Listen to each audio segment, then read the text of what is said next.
ഇരുണ്ടകാലം.com മറവി മനുഷ്യനെ സംബന്ധിച്ചിടത്തോളം ഒരു അനുഗ്രഹമാണ്, പക്ഷേ പലപ്പോഴും വലിയ ശാപവുമാണ്.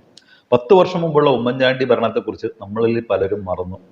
എന്നാൽ അങ്ങനെ മറക്കാൻ പാടില്ല.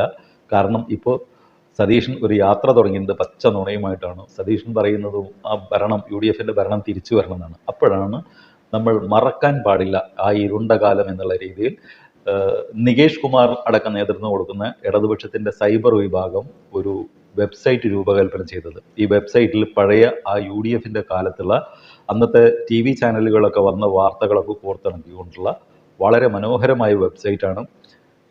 ആ വെബ്സൈറ്റ് പരിചയപ്പെടുത്താൻ വേണ്ടിയാണ് ഞാൻ വന്നത്. ഇരുണ്ടകാലം.com എന്നുള്ളതാണ് ഈ വെബ്സൈറ്റിൻ്റെ പേര്. നിങ്ങൾ ഗൂഗിളിൽ ഇരുണ്ടകാലം.com എന്ന് ടൈപ്പ് ചെയ്ത് കഴിഞ്ഞിട്ടുണ്ടെങ്കിൽ ഇത്തരത്തിലുള്ള ഒരു ഇൻ്റർഫേസ് വരും.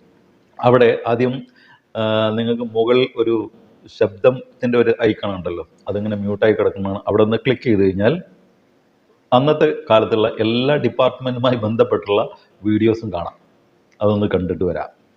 ഇന്ന് വൈകിട്ട് 6:30 മുതൽ 9:30 വരെ സംസ്ഥാനത്ത് അരമണിക്കൂർ വീതം വൈദ്യുതി നിയന്ത്രണം ഉണ്ടാകുമെന്ന് KSEB അറിയിച്ചു. സത്യത്തിൽ നാട്ടുകാർക്ക് ഒരു കാര്യവുമില്ല. മന്ത്രി ഉണ്ടായിട്ടും ആദിവാസി ഊരുകളിൽ പട്ടിണി. മന്ത്രി ഉണ്ടായിട്ടും നാടുനീളെ മാലിന്യവും പട്ടികളും.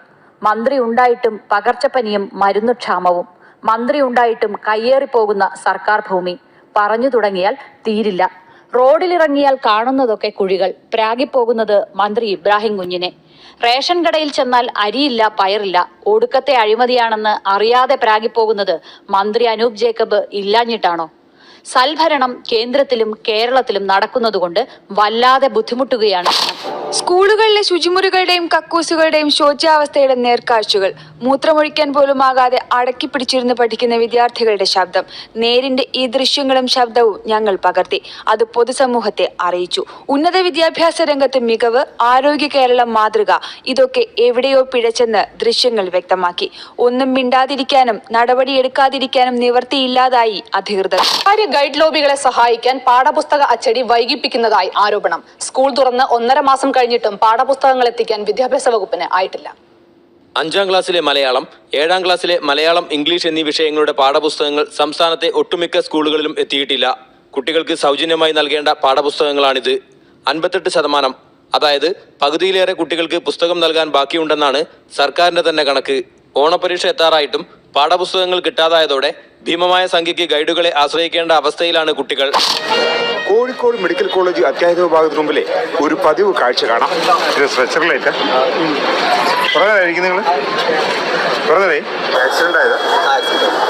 അതെ, സ്ട്രെച്ചറില്ല. അത്തതിനൊക്കുമേ ജീവിച്ചിരിക്കലും എന്നൊക്കെ പറയും പോലെയാണ് നന്മ സ്റ്റോറുകളുടെ കാര്യം. അത്യാവശ്യം വേണ്ട പലചരക്ക് സാധനങ്ങൾ എന്തെങ്കിലും ഇവിടെ ഉണ്ടോ എന്ന് ചോദിച്ചാൽ ജീവനക്കാർ കൈമലർത്തും. 1-2 ഇനം അരിയുണ്ട്, എന്നാൽ മറ്റു സാധനങ്ങളൊന്നും മിക്കയിടത്തുമില്ല. സാധനങ്ങള് കഴിഞ്ഞ മാസം വന്നതാണ്, ഈ മാസം എത്തിയിട്ടില്ല. പാലാരിവട്ടം മേൽപ്പാല നിർമ്മാണത്തിൽ വൻ അഴിമതി എന്ന് കണ്ടെത്തൽ. RDS കരാറുകാരെയും ഉദ്യോഗസ്ഥരെയും പ്രതിയാക്കിയുള്ള FIR ഇന്ന് മൂവാറ്റുപുഴ കോടതിയിൽ സമർപ്പിക്കും. പാലാരിവട്ടം പാലം അഴിമതി കേസുമായി ബന്ധപ്പെട്ട മുൻ മന്ത്രി ഇബ്രാഹിം കുഞ്ഞിനെ വിജിലൻസ് ചോദ്യം ചെയ്യുന്നു. DYSP ശ്യാംകുമാറിന്റെ നേതൃത്വത്തിലാണ് ചോദ്യം ചെയ്യൽ. ഉദ്യോഗസ്ഥരും ചേർന്ന് പാലാരിവട്ടം മേൽപ്പാല നിർമ്മാണത്തിൽ ഗുരുതര അഴിമതി നടത്തിയെന്ന് വ്യക്തമാക്കുന്നത്. മേൽപ്പാല നിർമ്മാണത്തിന് നിലവാരമില്ലാത്ത സിമന്റാണ് ഉപയോഗിച്ചത്. ആവശ്യത്തിനുള്ള അളവിൽ കമ്പി ഉപയോഗിച്ചില്ല. 2 വർഷത്തിനുള്ളിൽ പാലത്തിൽ വിള്ളലുകൾ പ്രത്യക്ഷപ്പെടാനുള്ള കാരണം ഇതാണ്. മാത്രമല്ല, പാലം രൂപകൽപ്പനയിൽ പോലും അഴിമതി നടന്നുവെന്ന് FIR-ൽ വ്യക്തമാക്കുന്നു. 37,000-ഓളം പെൻഷൻകാർ ഇപ്പോൾ സമരരംഗത്താണ്. 37 കോടിയിലധികം രൂപയാണ് ഇതിനായി കണ്ടെത്തേണ്ടത്. കേന്ദ്ര സർക്കാരിൽ നിന്നുള്ള സഹായം കിട്ടില്ലെന്ന് ഉറപ്പായതോടെ സംസ്ഥാന സർക്കാർ സഹായം പ്രതീക്ഷിക്കുക മാത്രമേ മാർഗമുള്ളൂ. പ്രതിസന്ധി തുടർന്നാൽ KSRTC പൂട്ടേണ്ടി വരുമെന്ന് മന്ത്രി ആര്യാടൻ മുഹമ്മദ് തന്നെ മുന്നറിയിപ്പ് നൽകി. ഈ KSRTC എന്ന് പറയുന്നത് തനിയെ നിന്നേക്കും എന്ന് ഞാൻ നിയമസഭയിൽ പറഞ്ഞു. സരിതയുടെ സൗന്ദര്യത്തിനും ബിജുവിന്റെ ബുദ്ധിക്കും മുന്നിൽ ഒരു തടസ്സവുമായില്ല. ഭരണസ്ഥിരാ കേന്ദ്രത്തിന്റെ വാതിലുകൾ ഇവർക്ക് മുന്നിൽ മലർക്കെ തുറന്നു. 2011 ജൂണിൽ മുഖ്യമന്ത്രിയുടെ ഓഫീസിൽ സോളാർ ചർച്ചകൾക്കായി സരിത എത്തുന്നു. ആ ബന്ധം വളർന്ന് വലുതായി. പേഴ്സണൽ സ്റ്റാഫ് അംഗങ്ങളിൽ ചിലരുമായുള്ള സരിതയുടെ സൗഹൃദത്തിന് പലപ്പോഴും ആകാശമായിരുന്നു അതിര്.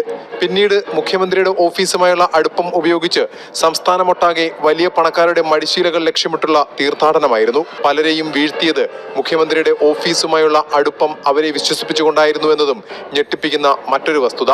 പല മന്ത്രിമാരും സരിതയ്ക്ക് പരിധിവിട്ട ബന്ധങ്ങളുണ്ടായിരുന്നുവെന്നും ആക്ഷേപമുയർന്നു. പിന്നീട് സോളാറിൽ കേരളം കുലുങ്ങുന്നതാണ് കണ്ടത്. സരിതയുമായി ബന്ധമുണ്ടെന്ന് കണ്ടെത്തിയ മുഖ്യമന്ത്രിയുടെ പേഴ്സണൽ സ്റ്റാഫ് അംഗങ്ങളായ ജിക്കുമോനും ടെനി ജോപ്പനും ഗൺമാൻ സലിം രാജും പുറത്തുപോയി. ജോപ്പനെ പോലീസ് അറസ്റ്റ് ചെയ്ത് ജയിലിലിട്ടു.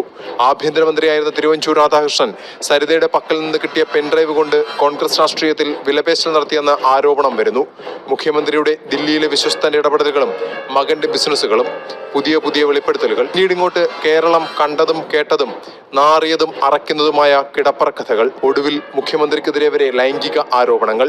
അവസാനം ഇന്നലെ വരെ നിഷേധിച്ചതെല്ലാം മാറ്റി സോളാർ കമ്മീഷന് മുന്നിൽ എല്ലാ അണിയറ കഥകളും സ്ഥിരീകരിച്ച് സരിതയുടെ മൊഴിയും. 5 വർഷം പൂർത്തിയാക്കാൻ പോകുന്ന ഉമ്മൻചാണ്ടി സർക്കാരിനോളം തന്നെ പ്രായമുണ്ട് സോളാർ തട്ടിപ്പിന്റെ ചരിത്രത്തിനും. ഇതാണ് ഇതിൻ്റെ ഫസ്റ്റ് ഇന്റർഫേസിൽ കാണുന്ന വീഡിയോ. ഈ വീഡിയോയിൽ ഒട്ടുമിക്ക വകുപ്പുകളുടെ അനാസ്ഥയെക്കുറിച്ചുമുള്ള വീഡിയോകൾ കോർത്തിണക്കിയതാണെങ്കിൽ ഇനി ഓരോന്നും ഇപ്പോൾ മന്ത്രി അന്നത്തെ VS ശിവകുമാർ ആരോഗ്യവകുപ്പ് മന്ത്രിയാണ്, അതുമായി ബന്ധപ്പെട്ട വീഡിയോ ഉണ്ട്. അങ്ങനെ ഓരോ മന്ത്രിമാരും ജനപ്രതിനിധികളെ കുറിച്ചുള്ള വീഡിയോസ് ഉണ്ട്. അത് ഓരോ ദിവസവും അപ്ഡേറ്റ് ചെയ്തുകൊണ്ടിരിക്കുകയാണ്. അപ്പോൾ നമുക്ക് ഒന്നുകൂടി കാണാം. VS ശിവകുമാറിൻ്റെ രോഗികളെ കിടത്തിയത് മൃതദേഹത്തിനൊപ്പം എന്നൊക്കെ പറഞ്ഞുള്ള ഒരു വാർത്തയാണ്. അനാഥരും അവശരുമായ രോഗികളെ മൃതദേഹങ്ങളോടൊപ്പം കിടത്തിയ സംഭവം പുറത്തു വന്നതിനെ തുടർന്ന് അന്വേഷണ വിധേയമായ 2 ജീവനക്കാരെ ജില്ലാ മെഡിക്കൽ ഓഫീസർ സസ്പെൻഡ് ചെയ്തിരുന്നു. തുടർന്നാണ് ഇന്ന് രാവിലെ ആരോഗ്യമന്ത്രി VS ശിവകുമാർ ആശുപത്രി സന്ദർശിച്ചത്. വിവാദങ്ങളെക്കുറിച്ച് ആരോഗ്യവകുപ്പ് ഡയറക്ടർ അന്വേഷിക്കുമെന്നും വാർഡിലെ സൗകര്യങ്ങൾ മെച്ചപ്പെടുത്താൻ അടിയന്തര നടപടി സ്വീകരിക്കുമെന്നും മന്ത്രി പറഞ്ഞു. ആരോഗ്യമന്ത്രിയുടെ സന്ദർശനം മുൻകൂട്ടി അറിഞ്ഞ് പ്രതിഷേധവുമായി വിവിധ സംഘടനകൾ എത്തിയിരുന്നു. 9-ാം വാർഡിന് മുന്നിൽ ധർണ ചെയ്ത AYF പ്രവർത്തകരെ പോലീസ് അറസ്റ്റ് ചെയ്തു നീക്കി. പിന്നീട് പ്രതിഷേധവുമായി DYFI പ്രവർത്തകരും രംഗത്തെത്തി. ഇതിനിടെ ആശുപത്രിയിലെത്തിയ മന്ത്രി പ്രതിഷേധം ഭയന്ന് വാർഡ് സന്ദർശിക്കാതെ ആശുപത്രി സൂപ്രണ്ടിന്റെ മുറിയിലിരുന്നു. തുടർന്ന് DYFI നേതാക്കളുമായി മന്ത്രി ചർച്ച നടത്തി. തിരുവനന്തപുരം ജനറൽ ആശുപത്രി പരിസരത്ത് 100-ലേറെ കട്ടിലുകൾ മഴയും വെയിലുമേറ്റ് നശിക്കുകയാണ്. പകർച്ചപ്പനി പടരുന്ന സാഹചര്യത്തിൽ രോഗികൾക്ക് കിടത്തി ചികിത്സ ഒരുക്കാൻ സർക്കാർ ലക്ഷങ്ങൾ ചെലവഴിക്കുമ്പോഴാണ് ഈ അനാസ്ഥ. തിരുവനന്തപുരം ജനറൽ ആശുപത്രിയിലെ സൊസൈറ്റി പേ വാർഡിന് സമീപത്ത് 2 ഇടങ്ങളിലായി കൂട്ടിയിട്ടിരിക്കുന്ന കട്ടിലുകളുടെ ദൃശ്യമാണിത്.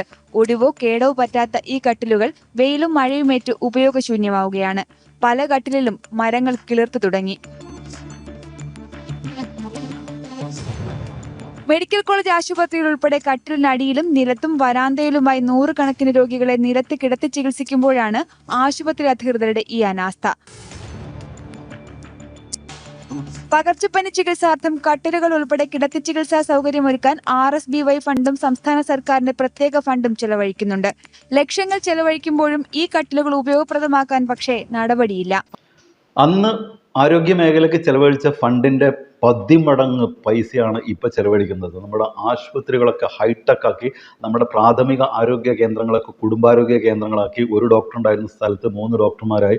അങ്ങനെ അടിമുടി മാറ്റം വരുത്തിയിട്ടും നിരവധിയായ കാത്ത് ലാബുകൾ ഉണ്ടാക്കിയിട്ടും മറ്റ് സൗകര്യങ്ങൾ ഉണ്ടാക്കിയിട്ടും ഹൃദയമാറ്റ ശസ്ത്രക്രിയ, അവയവമാറ്റ ശസ്ത്രക്രിയയൊക്കെ സർക്കാർ ആശുപത്രികൾ ഉണ്ടാക്കിയിട്ടും നമ്മുടെ VD സതീശൻ പറയുന്നത് ആരോഗ്യം വെന്റിലേറ്ററിലാണെന്നുള്ളതാണ്. ആരോഗ്യം എന്നായിരുന്നു വെന്റിലേറ്ററിൽ എന്നുള്ളത് ഈ വാർത്ത സൂചിപ്പിക്കുന്നുണ്ട്. ഇത്തരത്തിൽ ഓരോ വകുപ്പും ആ വകുപ്പ് മന്ത്രിമാരുടെയും ജനപ്രതിനിധികളെയും കുറിച്ചുള്ള വീഡിയോസാണ് ഈ വെബ്സൈറ്റിലുള്ളത്. അതുകൊണ്ട് മുഴുവൻ ആളുകളിലേക്കും ഈ വീഡിയോ പരമാവധി എത്തിക്കുക. ഈ വെബ്സൈറ്റ് പ്രചരിപ്പിക്കപ്പെടേണ്ടതുണ്ട്. കാരണം മറവി ഒരു അനുഗ്രഹമാണെങ്കിൽ മറ്റു പലപ്പോഴും മറവി ഒരു ശാപമായി മാറും. അതുകൊണ്ട് മറക്കാതിരിക്കാം ആ ഇരുണ്ട കാലം. ഇരുണ്ടകാലം.com. മറ്റൊരു വീഡിയോ ആയിട്ട് വരുന്നവരെ എല്ലാവർക്കും ഗുഡ് ബൈ.